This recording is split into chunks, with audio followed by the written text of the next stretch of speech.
एक बार महात्मा बुद्ध किसी नगर से गुजर रहे थे। बुद्ध की नजर एक कपड़े के व्यापारी पर पड़ी, जो दुखी और हताश दिखाई दे रहा था।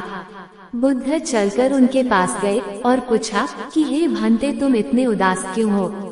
अगर तुम मुझे अपनी चिंता का विषय बताओ तो मैं तुम्हारी कुछ मदद कर सकता हूँ। कपड़े के व्यापारी ने बुद्ध को प्रणाम किया और उनको अंदर बुलाया। उस व्यापारी ने कहा कि जब से मेरी पत्नी की मृत्यु हुई है, तब से मेरे घर पर मेरे छोटे बेटे की देखभाल करने वाला कोई नहीं है, इसलिए मैं हमेशा इसको अपनी दुकान पर लेकर आ जाता हूँ। लेकिन मेरी दुकान पर आने वाले हर ग्राहक की पगड़ी को उछाल कर फेंक देता है, कभी कभी उनका झोला उठाकर बाहर फेंक देता है। मैंने इसको बहुत समझाया और डांटा भी, लेकिन यह नहीं समझा। इसकी इस हरकतों की वजह से मेरे सारे ग्राहक खुद को अपमानित मानकर वापस चले जाते हैं। बुद्ध बोले, मैं तुम्हारी सहायता कर सकता हूँ, पर तुम मुख से वचन दो कि मैं जो भी करूँगा तुम उसमें दखलंदाजी नहीं करोगे, न ही कोई प्रश्न करोगे। व्यापारी बुद्ध को वचन दे देता है। अगले दिन बुद्ध एक पगड़ी पहन कर आए और एक ग्राहक की भांति आकर बैठ गए। व्यापारी का बेटा आया और बुद्ध की पगड़ी को उछाल दिया। महात्मा बुद्ध मुस्कुराए और कहा, बहुत अच्छा, जाओ उस पगड़ी को वापस लेकर आओ। वह बच्चा दौड़कर गया और पगड़ी लाकर बुद्ध को दे दी। अगले दिन बुद्ध एक कुल्हाड़ी और एक लकड़ी लेकर आए। उस लड़के ने फिर से उस पगड़ी को उछाल दिया। बुद्ध ने उस लड़के को कुल्हाड़ी और लकड़ी दे दी और कहा, जाओ इस लकड़ी को काटो। व्यापारी को थोड़ा सा डर लग रहा था कि कहीं उसके लड़के को चोट नहीं आ जाए, लेकिन उसको अपना वचन याद था। 7 दिन तक महात्मा बुद्ध कोई न कोई नया काम लेकर आते और उस लड़के से करवाते। शीघ्र ही वह लड़का भूल गया कि उसको किसी की पगड़ी उछालनी है। व्यापारी बहुत खुश हुआ और बुद्ध को धन्यवाद दिया। मुझे पता है कि इस कहानी का और मन के वश को कोई विशेष संबंध नहीं है, लेकिन पहले आप इस तर्क को समझ लीजिए।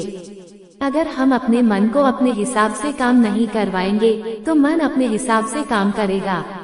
मन वश में हो सकता है यदि मन को हम अपने अनुसार चलाएं। मन 2 तरीकों से, एक, मन अपने हिसाब से काम कर सकता है, या 2, मन को हम अपने हिसाब से काम करवा सकते हैं।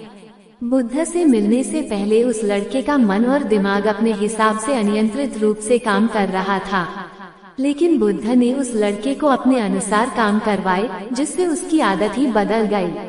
मनुष्य का स्वभाव है कि जिस काम को वह एक बार कर लेता है, अगर वह काम उसके मन को भा जाए तो वो बार बार करता है। जिस विचार को मन में एक बार स्थान देता है, उसे फिर मन में लाना चाहता है।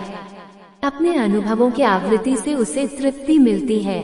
इस प्रकार जब कोई भाव चित्त में ठहर जाता है और उसे बार बार दोहराया जाता है, तो एक नई आदत बन जाती है। उदासीनता, आनंद, लोभ, क्रोध, शांति, ये सभी मानसिक वृत्तियां अपनी रुचि से ग्रहण की हुई आदतें हैं। जो अनुभव, विचार जितना दोहराया जाता है, उसका संस्कार उतना ही दृढ़ होता जाता है। बशर्ते वह अनुभव या विचार किसी ज्ञानी या अनुभवी व्यक्ति द्वारा दिया जाना चाहिए, फिर वो दृढ़ संस्कार हमारे जीवन का अंग बन जाता है। अपने अनुभवों की पुनरावृत्ति ज्ञान द्वारा प्राप्त करना मन का स्वभाव है। आरंभ में विचार ग्रहण करना और उस पर स्थिर रहना कठिन हो जाता है, मगर अंत में वही विचार मन में स्थिर रहना एक प्राकृतिक और स्वाभाविक बात बन जाती है। जैसे शुरुआत में किसी कार्य या व्यापार को सीखना बड़ा कठिन लगता है, मगर धैर्य, अभ्यास और संस्कार से वही कार्य आसानी और चतुरता से संपादित हो जाता है। इस कहानी में बुद्ध से मिलने से पहले उस लड़के का मन और दिमाग अपने हिसाब से और अनियंत्रित रूप से काम कर रहा था, लेकिन जब बुद्ध ने उस लड़के को अपने अनुसार काम करवाए तब उसके आचरण में बदलाव आया, जिससे उसकी आदत ही बदल गई। इससे हमें ये सीख मिलती है कि मनुष्य में जैसे बुरी लत पकड़ने की क्षमता है, वैसे ही अच्छे लक्षण, अच्छी बातें सीखने की भी क्षमता है। इसलिए मनुष्य को चाहिए कि अपनी क्षमता को अच्छी आदतें डालने के लिए इस्तेमाल करे, ताकि उसकी सोच अनैतिकता की ओर ना बढ़े और उसका जीवन अंत तक सुखी रहे। हमारे डियर कमल एजुकेशन चैनल की कहानी को अंत तक देखने के लिए धन्यवाद।